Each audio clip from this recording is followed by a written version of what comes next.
যেটা হচ্ছে চাউল, ব্লেন্ডার দিয়ে আমি চাউল গুঁড়া করবো এখন।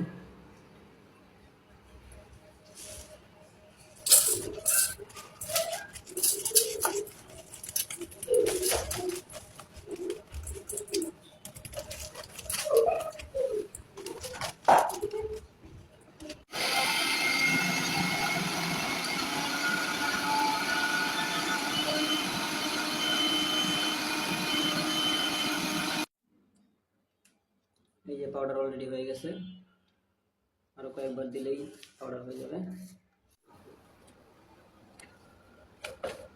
এই যে পেস্ট না পাউডার হয়ে গেছে, দেখো কত সুন্দর পাউডার হয়ে গেছে, একদম মিহি হয়ে গেছে একবার। এই চাউলের গুঁড়া দিয়ে আমরা পিঠালি তৈরি করব। কি খাবো? পিঠালি।